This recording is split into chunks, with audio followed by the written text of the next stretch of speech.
नमस्कार, स्वागत है आप सभी का न्यूज 21 में। मैं हूं आपके साथ राजस्थान। अब आइए बुलेटिन की शुरुआत कर लेते हैं इस वक्त की कुछ प्रमुख खबरों के साथ। पुष्कर के अधिवक्ता पुरुषोत्तम जाखेटिया पर हुए हमले और इलाज के दौरान उनकी मौत के बाद अजमेर के वकीलों ने शहर बंद कर आक्रोश जताया।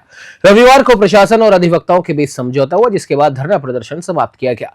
आपको बता दें, मृतक वकील पुरुषोत्तम जाखेटिया के परिवार को 25 लाख रुपए मुआवजा, परिवार के एक सदस्य को पुष्कर में संविदा नौकरी और उनके घर के पास स्थित ठेके को बंद करने पर सहमति बनी। अजमेर जिला बार अध्यक्ष अशोक सिंह रावत और पुष्कर बार एसोसिएशन अध्यक्ष कुलदीप पाराशर ने बताया कि सहमति बनने के बाद वकीलों का प्रदर्शन खत्म हुआ। प्रशासन ने जल्द ही कार्रवाई का आश्वासन भी दिया, जिसके बाद मृतक का पोस्टमार्टम कर अंतिम संस्कार किया जाएगा। पुष्कर से सीताराम गहलोत की रिपोर्ट। जिस प्रकार से जो हमारा आंदोलन पिछले 2 दिनों से चल रहा था और जो हमारी अधिवक्ताओं की और उनके परिवार की जो मांग थी, उस मांग को लेकर के जिला प्रशासन और सरकार को जो हमने मांग पत्र सौंपा था, उसमें हमारे कई दौरों की सकारात्मक वार्ता हुई। और उस वार्ता में आज हमने जो हमारे इन बिंदुओं पर जो सहमति बनी कि एक तो 25 लाख रुपए सरकार पीड़ित परिवार को मुआवजा देगी, संविदा पे नौकरी देगी, जो शराब का ठेका था वो वहाँ से परमानेंट हटाया गया है, उसके खिलाफ एफआईआर भी दर्ज हुई है। और इस प्रकरण की उच्च अधिकारी एडिशनल एसपी लेवल के व्यक्ति से उसकी जांच होगी। और इसमें हम सब लोग जो पूरे ज़िले के अधिवक्ता और जो पूरी बारों के अधिवक्ता समुदायों ने जो साथ दिया, उसको मैं धन्यवाद देता हूँ। उसके अलावा जो व्यापारिक संगठन और अजमेर के व्यापारियों ने जो हमारा साथ दिया, उनको मैं धन्यवाद देता हूं। और कल अजमेर बंद के दौरान अगर कोई छोटी मोटी कोई घटनाएं हुई है तो उसके लिए भी मैं व्यापारियों से, आम जन से, अजमेर के वासियों से मैं कहना चाहता हूं कि इस प्रकार की जो कोई बात हुई है तो उसको आप भूलें। अधिवक्ताओं की मंशा किसी प्रकार का कोई ठेस पहुंचाने की नहीं रही थी, लेकिन अधिवक्ता जब हमारा सीनियर अधिवक्ता इस प्रकार चला जाता है तो अधिवक्ताओं में गहरा आक्रोश था, गहरा सदमा था। इस कारण से ये सारी चीज़ें हुई है और हमें सड़कों पर आना पड़ा था। लेकिन आज बहुत सकारात्मक रूप से जो हमारी चर्चा हुई थी, उसके बाद में हम सब अधिवक्ताओं ने बार हॉल में मीटिंग करके और ये जो आंदोलन समाप्त कर दिया, धरना हटा दिया है। और आज हम बॉडी ले रहे हैं और उसका विदाह संस्कार करेंगे। इस प्रकार से हमारा आज ये वार्ता सुलह हो चुकी है। भाई साहब, डीजे को लेकर क्या है? बिल्कुल, डीजे का बहुत बड़ा मुद्दा था। इस घटना के बाद में हमने आईजी साहब से बात करी थी और रेंज में 600 डीजे जब्त हुए हैं। और 10 बजे बाद में जो डीजे कहीं नहीं चलेगा पुष्कर में और पूरे ज़िले में। डीजे के ऊपर बहुत ही गंभीरता से हमने जिला कलेक्टर महोदय को, आईजी महोदय को कहा और प्रशासन ने सकारात्मक रूप से ये कहा है कि जो डेसिबल जो सुप्रीम कोर्ट की गाइडलाइन है उसी के अनुसार होगा। 10 बजे बाद में कोई डीजे नहीं होगा, सारे अवैध डीजे बंद किए जाएंगे। आज हमारे जो बार संघ पुष्कर के वरिष्ठ अधिवक्ता पुरुषोत्तम जी जाखेटिया, जिनके असामाजिक तत्वों ने उनके साथ मारपिटाई करी, रात के समय उनके इलाज के दौरान मृत्यु हो गई। तो ये पूरी मांग हमने पूरे राजस्थान के वकीलों ने उठवाई, जिसके बाद जिला अजमेर के बार संघों ने हमारा सहयोग प्रदान करा और राजस्थान के सभी बार संघों ने हमारा सहयोग करा। प्रशासन स्वयं हमारे पास आके वकील साहब के परिजनों को 25 लाख रुपए का मुआवजा और एक संविदा की नौकरी के लिए मान गए। और जो अवैध ठेका है उसके खिलाफ एफआईआर दर्ज करने के आदेश हो गए, ठेका बंद कर दिया है। और जो डीजे बंद करने का है तो हम आईजी साहब से मिले थे, आईजी साहब ने 600 डीजे हमारे कहने पर उसी रात्रि को बंद कराए। और भविष्य में भी कोई डीजे यदि बचता है तो उसके खिलाफ प्रशासन ने सबके सामने, बार संघ के सामने आके कहा है कि उनको बंद कराया जाएगा। हम पुरुषोत्तम जी के परिवार के साथ खड़े हैं और उनकी जोर शोर से पैरवी करेंगे और अपराधियों को सख्त से सख्त सजा दिलाएंगे। बार एसोसिएशन अध्यक्ष कुलदीप पाराशर। भरतपुर के रंजीत नगर क्षेत्र में नगर निगम ने हाईकोर्ट में केस जीतने के बाद करीब 20 करोड़ की जमीन को अतिक्रमण से मुक्त कराया। कार्रवाई के दौरान पीले पंजे से स्कूल की बाउंड्री तोड़ी गई और प्लेग्राउंड में नींव खोदी गई। नगर निगम अधिकारियों के अनुसार सनातन धर्म स्कूल ने नगर निगम की करीब 2000 गज जमीन पर कब्जा कर रखा था। हाईकोर्ट से केस जीतने के बाद प्रशासन ने बुलडोजर चलाकर कब्जा हटाया। कार्रवाई के दौरान मौके पर भारी पुलिस बल तैनात रहा, तो वहीं स्थानीय लोगों की भीड़ भी जमा हो गई। नगर निगम अधिकारियों ने बताया कि जमीन की कीमत 15 से 20 करोड़ रुपए आंकी गई है। भरतपुर से राकेश तंवर की रिपोर्ट। चलिए बढ़ते अगली खबर की ओर। हरियाणा के बहादुरगढ़ स्थित पंचमुखी मंदिर के सेवक सोनू महाराज 300 किलोमीटर की सर्प चाल यात्रा कर आस्था की अनूठी मिसाल पेश कर रहे हैं। उन्होंने 5 मार्च को घाटा मेहंदीपुर बालाजी से अपनी यात्रा की शुरुआत की थी। आपको बता दें, संत किरणदास जी महाराज के कृपा पात्र सोनू महाराज की ये चौथी सर्प चल यात्रा है, जिससे वे पूरी तरह ईश्वर को समर्पित कर रहे हैं। यात्रा के दौरान सिकंदरा पहुंचने पर सरस्वती आर्य आदर्श विद्या मंदिर में उनका भव्य स्वागत किया गया। सोनू महाराज ने बताया कि यात्रा पूर्ण होने पर बहादुरगढ़ स्थित पंचमुखी हनुमान मंदिर में विशाल भंडारे और भजन संध्या का आयोजन किया जाएगा। सिकराय से अनूप टोदिया की रिपोर्ट। हाँ महाराज जी, कहाँ से शुरू किए और कहाँ तक आप इस तरीके से जाएंगे? ये घाटा मेहंदीपुर बालाजी मंदिर से शुरू की है और ये श्री संकट मोचन पंचमुखी बालाजी मंदिर बहादुरगढ़ पटेल नगर में समापन होती है। अच्छा, तो कितने दिन का समय लगेगा आपको यहाँ से वहाँ पहुँचने में? नहीं भाई, ये बताना तो बड़ा मुश्किल होता है। वो तो बाबा ही महिमा गुरुओं का आशीर्वाद होगा तभी पहुँचा जाएगा। लेकिन जो हमारे चलने का समय है वो 5 मार्च से था। हाँ, पूर्व में भी आपके द्वारा इस तरीके से यात्राएं की गई है यहाँ से? हाँ बिल्कुल, ये हमारे जीवन काल की चौथी यात्रा है। तो मतलब सबसे लंबी यात्रा हमारी पिछले 2024 की थी, जो लगभग 700 किलोमीटर की यात्रा थी। वो घाटे मेहंदीपुर से शुरू होकर श्री श्याम बाबा पे पहुँचे थे और श्री श्याम बाबा खाटू श्याम जी पे पहुँचने के बाद में हम श्रीशाला से महाराज जी के चरणों में दंडवत धूप खाई थी और उसके बाद में हम श्री संकट मोचन पंचमुखी बालाजी मंदिर बहादुरगढ़ पटेल नगर पहुँचे थे। तो यात्रा के दौरान आपको किन चुनौतियों का सामना करना पड़ता है? आपको कोई परेशानी होती है? किस तरीके से आप? नहीं, हमें कोई परेशानी नहीं होती। भक्तों की, माता बहनों की दुआएं हैं, संत समाज का आशीर्वाद है। बड़ा राजस्थान के भक्तों का प्रेम मिल रहा है, बड़ा ही मान सम्मान मिल रहा है। शायद हमारा जीवन धन्य है कि ऐसे तपोभूमि में जब हम कर्म करने लगते हैं, क्योंकि राजस्थान तपोभूमि बताई गई है और हरियाणा प्रेम सूत्र है, तो दो प्रदेशों का जो मिलन और मिश्रण है उसमें सिर्फ आनंद ही का ही लुत्फ उठाया जाता है। कोई कठिनाई या परेशानी का नहीं। दौसा में राष्ट्रीय कवि चौपाल के तत्वावधान में 62वीं काव्य संगोष्ठी का आयोजन किया गया, जिसमें कवियों ने नारी सम्मान और सामाजिक विषयों पर शानदार रचनाएं प्रस्तुत की। कार्यक्रम के मुख्य अतिथि सरदार सिंह गुर्जर और अध्यक्ष डॉक्टर राजेंद्र सिंह गुर्जर रहे। काव्य मंच पर कृष्ण कुमार सैनी ने नारी देश का मान कविता सुनाई, तो वहीं डॉक्टर ब्रिजमोहन मीणा ने मेरी माँ वो लोरी गा के सुनाओ जैसी भावुक रचना प्रस्तुत की।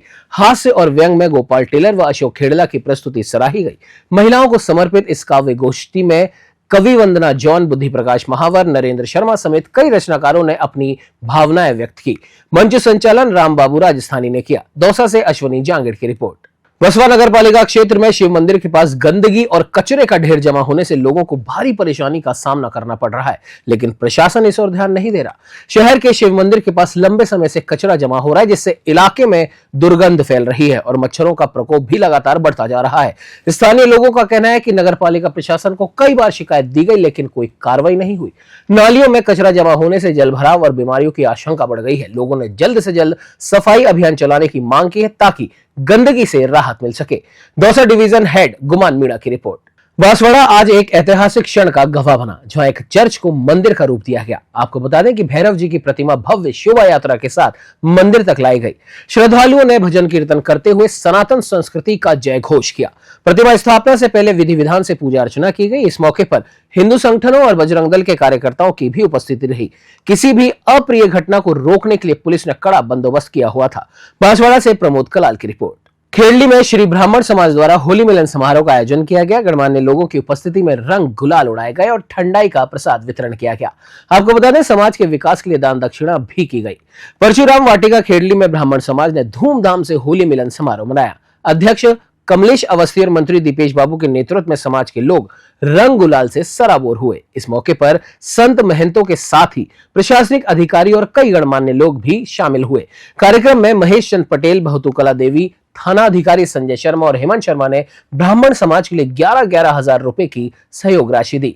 समारोह में बनवारी लाल, राम बाबू कठुमर, अरविंद अवस्थी, रविदत्त शर्मा, पिंकू शर्मा सहित बड़ी संख्या में समाज के लोग मौजूद रहे।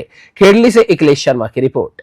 बांदीकुई के बीजेपी कार्यालय में महिला मोर्चा ने होली के रंगों में सराबोर होते हुए फागोत्सव मनाया। इस कार्यक्रम का नेतृत्व विधायक पत्नी संतोष देवी सैनी ने किया, जिसमें महिलाओं ने राजस्थानी गानों पर नृत्य किया और एक दूसरे को गुलाल लगाकर बधाइयां दी। आपको बता दें, नगर अध्यक्ष देवेंद्र शर्मा की पत्नी नीतू चतुर्वेदी, पिस्ता जांगिड़, रेनू और बीना देवी की उपस्थिति ने कार्यक्रम को और खास बना दिया। फागोत्सव के बाद सभी महिलाओं ने एक साथ बैठकर भोजन प्रसादी ग्रहण किया, जिससे आयोजन का समापन उत्साह और सौहार्द के साथ संपन्न हुआ। बांदीकुई से विशंबर जांगिड़ की रिपोर्ट। रविवार को कंचनपुर गांव में माधव सिंह शेखावत के अंतिम संस्कार के दौरान एक बड़ा हादसा हो गया। जैसे ही कुछ लोग शमशान घाट में लकड़ियां लेने पहुंचे तो वहां अचानक मौजूद मधुमक्खियों ने हमला कर दिया।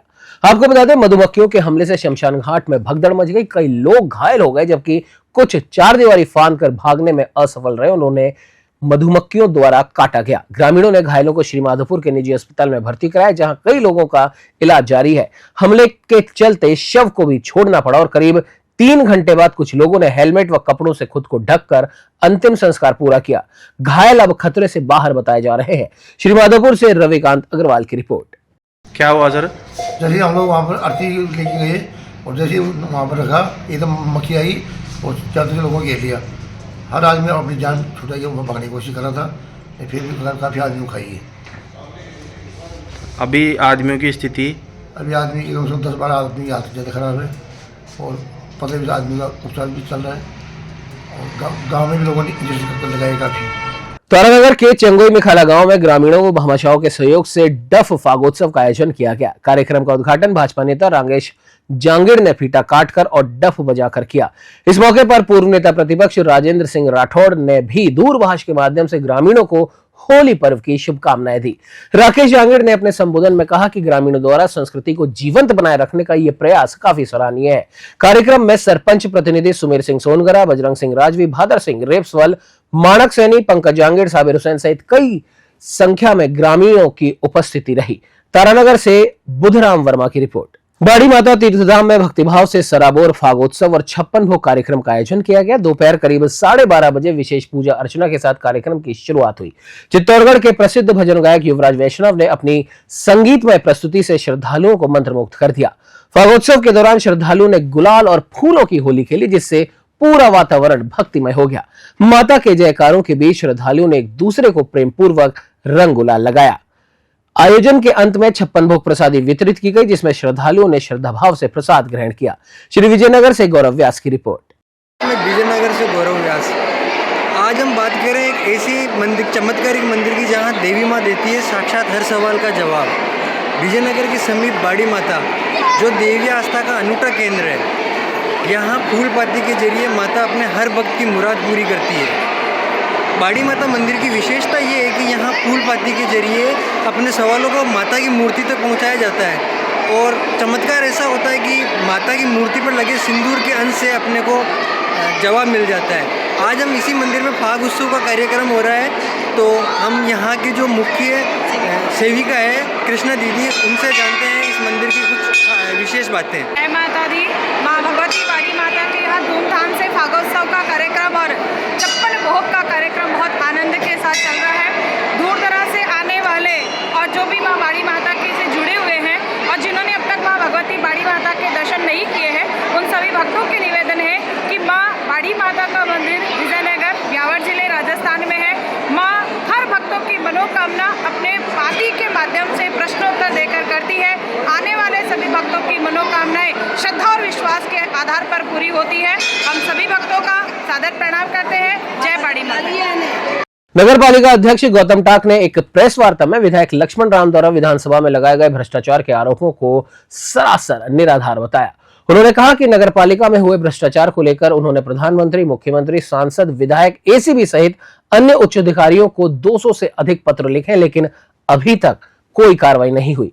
गौतम टाक ने बताया कि नगर पालिका से 1000 से भी अधिक पट्टों की फाइलें गायब हैं, जो कि एक गंभीर मामला है। इसके बावजूद अधिशासी अधिकारी ने अभी तक एफआईआर दर्ज नहीं करवाई है। उन्होंने सरकार से भ्रष्टाचारियों पर कार्रवाई की मांग करते हुए चेतावनी दी कि अगर जल्द ही कोई ठोस कदम नहीं उठाया गया तो कांग्रेस पार्षदों के साथ विधानसभा के बाहर धरना देंगे। मेड़ता सिटी से सुशील दिवाकर की रिपोर्ट। प्रशासकीय अधिकारी से लेकर विधायक और प्रधानमंत्री तक पत्र लिख दिए, भ्रष्टाचार के सबूत आपके पास है, फिर भी किसी तरह की कोई कार्रवाई नहीं हुई। क्या कहना चाहेंगे इस पूरे मामले में आप? मैं जब से मेरे को नगर पालिका में ये पत्रावली गबन हुई या जो गलत पट्टे बने गए हैं, फर्जी पट्टे बनाए गए हैं, उसका मेरे को पता चलते ही मैंने पहले योग को कम से कम 20 लेटर दिए। उसके बाद में हमने डायरेक्टर को, डिप्टी डायरेक्टर को, मंत्री को, मुख्यमंत्री को, भ्रष्टाचार निरोधक को, कलेक्टर को, सबको मैंने लेटर लिखे, मगर कोई किसी भी तरह का आज तक मेरे पास जवाब नहीं है। मैंने कम से कम 100 लेटर लिख चुका हूँ। अभी 25 रजिस्ट्री एक साथ मैंने करवाई है, जिसमें हमारे प्रधानमंत्री जो हमारे भारत के हैं और वो कहते हैं कि हमारे भारत के अंदर कोई भ्रष्टाचार नहीं होता है, मगर पता नहीं है ये हमें इतने करने के बावजूद भी हमने योग को निर्देशित किया है कि आप इनके मुकदमा दर्ज करवाइए, मगर वो दबाव में आकर के कुछ नहीं करे। हमारे एमएलए साहब को भी मैंने दिया था और बाई रजिस्ट्री दिया था, ऐसा नहीं है ऐसे दिया है, उसके बावजूद भी ये कोई इसकी सुनवाई नहीं हो रही है, दबा रहे हैं। और अभी भ्रष्टाचार निरोधक को और मैंने लिखा है मुकदमा दर्ज करने के लिए, जो पत्रावली 1083 के अलावा भी कम से कम 300-400 फाइलें हैं और नाडी अंगोर की और भी फाइलें हैं। वो सभी अधिकारी, कर्मचारी और भूमाफिया सब मिलकर के इनको पत्रावलियों को दबा रखा है। मेरी जिम्मेवारी, जो चेयरमैन की जिम्मेवारी होती है, वो कुर्सी पे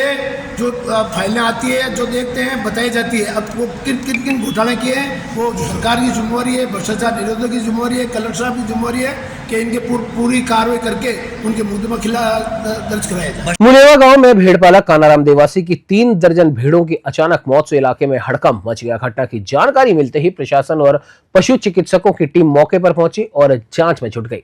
आपको बता दें, मौके पर मौजूद पशु चिकित्सकों ने कहा कि पोस्टमार्टम रिपोर्ट आने के बाद ही मौत का सही कारण पता चल सकेगा। भेड़ों की अचानक हुई मौत से भेड़पालक को लाखों रुपयों का नुकसान हुआ है, जिससे पूरा परिवार सदमे में है। भेड़पालक कानाराम देवासी ने प्रशासन से आर्थिक सहायता की गुहार लगाई है। प्रशासन का कहना है कि जांच के बाद ही उचित कार्रवाई की जाएगी। आहोर से जसराज की रिपोर्ट। चलिए बढ़ते हैं अगली खबर की ओर। आपको बता दें, भरतपुर रेलवे स्टेशन के निरीक्षण के दौरान सांसद संजना जाटव ने स्टेशन प्रवेश द्वार, प्लेटफॉर्म, नवीन शेड और विकास कार्यों का जायजा लिया। सांसद ने रेलवे प्लेटफॉर्म पर व्यापारियों और कर्मियों के पहचान पत्र, यात्रियों के लिए स्वच्छ पेयजल, डस्टबिन की उपलब्धता, वेंडरों की यूनिफॉर्म और पार्किंग व्यवस्था को जल्द से जल्द सुधारने के निर्देश दिए। उन्होंने ये भी कहा कि निर्माण कार्यों की गुणवत्ता जांचने वाली कमेटी में सांसद द्वारा नियुक्त सदस्य को शामिल किया जाए ताकि पारदर्शिता बनी रहे। उन्होंने निर्माण कार्यों में लापरवाही और घटिया सामग्री के उपयोग पर नाराजगी जताई और रेलवे अधिकारियों को इसे तुरंत दुरुस्त करने के निर्देश दिए। भरतपुर से राकेश तंवर की रिपोर्ट। अलवर दौरे के दौरान नेता प्रतिपक्ष टीकाराम जूली ने मोतीडूंगरी स्थित कार्यालय में जनसुनवाई की और भाजपा सरकार पर तीखा हमला बोला। उन्होंने प्रदेश में बढ़ते अपराधों और महिलाओं पर हो रहे अत्याचारों को लेकर भी सरकार की नीतियों पर सवाल उठाए। टीकाराम जूली ने कहा कि महिला दिवस पर वादे करने वाली सरकार के राज में महिलाओं की सुरक्षा खतरे में है। हाल ही में एक कांस्टेबल द्वारा एक महिला से उसके बेटे के सामने दुष्कर्म किया गया, जो कि प्रदेश की कानून व्यवस्था पर गंभीर सवाल खड़े करता है। उन्होंने साइबर ठगी, पुलिस बर्बरता और फर्जी मामलों में निर्दोषों को फंसाने के आरोप भी लगाए।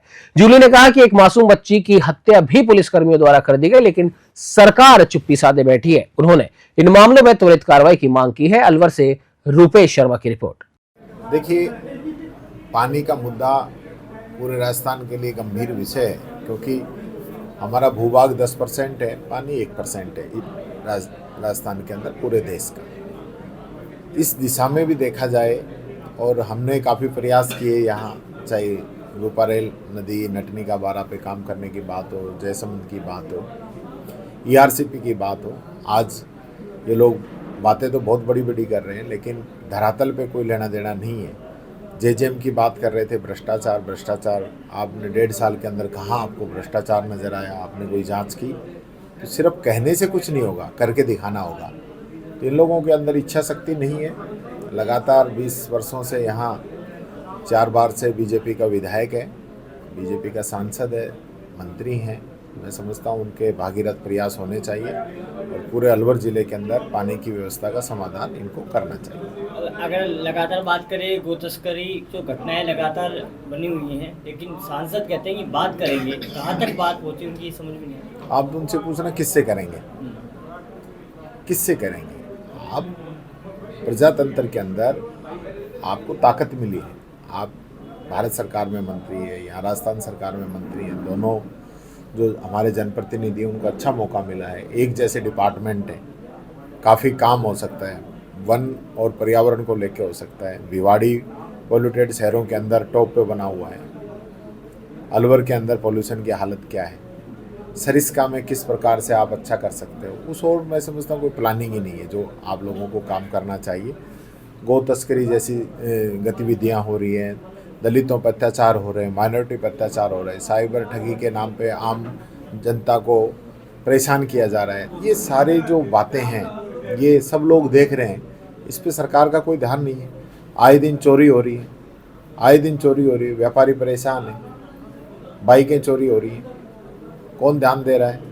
आवारा पशु जो है, कुत्ते इंसानों को काटने में लगे हुए हैं, बेसहारा गायें घूम रही हैं, उन पे कोई आपका ध्यान नहीं है। सिर्फ आवारा शब्द जो था उसको बदल के कि गायों को आवारा नहीं कहा जाएगा, अब बेसहारा कहा जाएगा।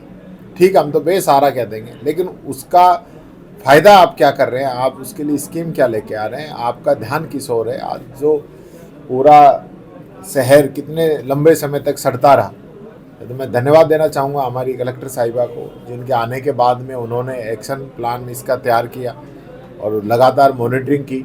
कुछ जो है स्थिति सुधरी, लेकिन जनप्रतिनिधियों का तो ध्यान है नहीं।